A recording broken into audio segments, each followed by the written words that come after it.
오늘 제가 그 녹화를 마친 동영상은 여기까지고요. 예, 이제 기존에 줌에서 했던 거는 시간 제한이 있어가지고 많이 다루지를 못했는데 중간중간에 이제 제가 조금 더 넣은 얘기들을 같이 해서 동영상을 만들어 봤습니다. 예, 이게 도움이 되셨길 바랍니다. 제 입장에서는 지금 이런 아이디어는 몇 년 전에 브런치에 썼던 글들이 아이디어기는 해요. 근데 생각보다 되게 중요한 아이디어이기도 하고, 그리고 이제 데이터 사이언스를 하시는 분들에게 꼭 필요한, 그래서 실질적으로 제대로 된 데이터 사이언스를 하시려고 하면 많은 게 필요해요. 그냥 뭐 눈에 보이는 것만이 전부가 아니고.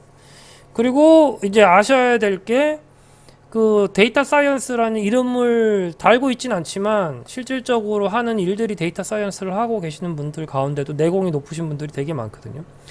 그리고 이제 여기선 다루지 않았는데, 제가 이제 강의를 할 때는 이 파트가 하나가 있고 인트로에, 그 다음에는 이제 Nature of Data라고 해가지고 데이터의 속성이라는 게 하나가 있어요.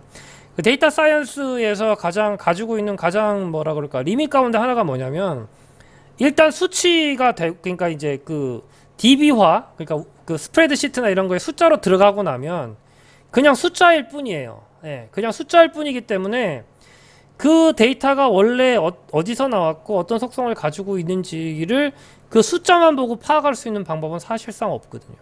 예, 사실상 없어서 그게 이제 장점이자 단점이에요. 장점이자 단점이라는 게 뭐냐면, 어떨 때는 그 스토리를 알고 있어야, 예, 스토리를 알고 있어야 이제 특히 그런 어떤 수치가 결과값이 나왔을 때 그 결과값에 대한 판단을 할 수 있는 근거가 되지만, 어떨 때 어떤 문제를 풀기 위해 가지고 어떤 아날리시스를 한다고 했었을 경우에는 그냥 숫자만으로 바라보는 게 좋을 때도 있어요. 그러니까 똑같아. 그 양쪽이 다 필요한데, 그러니까 데이터에 대한 스토리를 알고 있는 것도 필요하고, 그냥 일단은 스프레드 시트에 올라와 있으면 그냥 숫자로 보고 어떤 거를 접근을 하는 것도 필요한데, 이게 이제 그게 일본식으로 표현하면 아다리가 맞아야 된다는 거지. 이걸 뒤집어 버리면, 그러니까 숫자만 가지고 객관적으로 판단을 해야 될 때 스토리를 넣어 버리거나, 반대로 스토리를 보고 이제 데이터를 봐야 될 상황일 때 그냥 숫자만 가지고 판단을 하게 되면,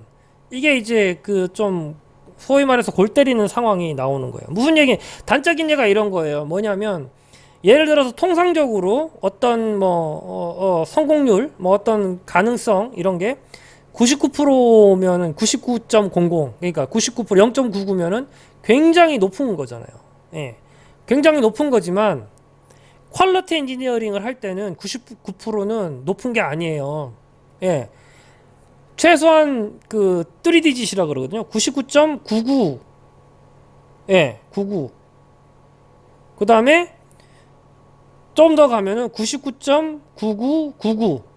9999가 5개가 들어가면 6 시그마거든요. 그러니까 그때의 99%는 퀄리티 엔지니어링 할 때는 그러니까 99%의 어떤 완성률이라고 하는 건 1%가 이제 디펙트가 있다는 얘기인데, 예를 들어서 그러니까 휴대폰이나 이런 거에서 만약에 1% 불량이 난다. 아니면 반도체 공정을 만들 때 쉽게 가지고 1%의 불량이 난다. 수율이 1%인가 모르겠는데, 하여튼 그러면 그건 엄청나게 큰 거거든. 손실도 엄청나게 크고. 그러니까 그럴 경우에는 그 데이터가 어떤 이제 스토리를 알고 있어야 되는, 그 데이터가 예를 들어서 어떤 공정이나 디펙트, 그러니까 공장에서의 나오는 데이터라 그러면 99%가 좋은 게 아니거든.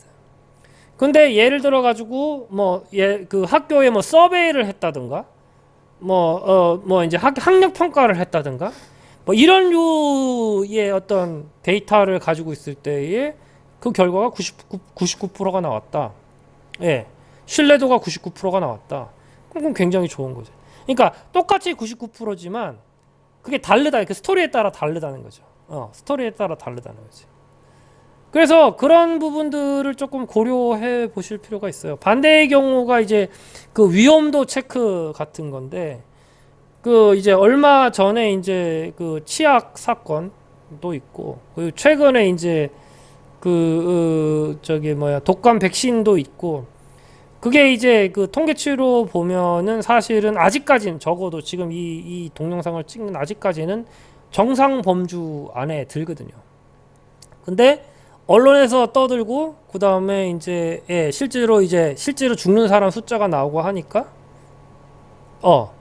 그게 임팩이 큰 거지. 그러니까 그런 경우에는 정상적인 범주냐 아니냐를 따졌을 때의 그거는 데이터는 그냥 데이터 그대로 받아야 되는 거지.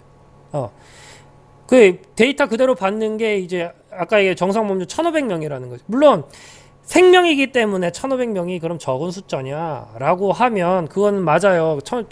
하루에 100명, 150명, 그리고 일주일 180명인가 그렇고 일주일이면 뭐 1,500명 이렇게 계산을 하는데 그렇게 따질 경우에 1,500명의 생명이 그럼 아무것도 아니냐? 그건 아니죠.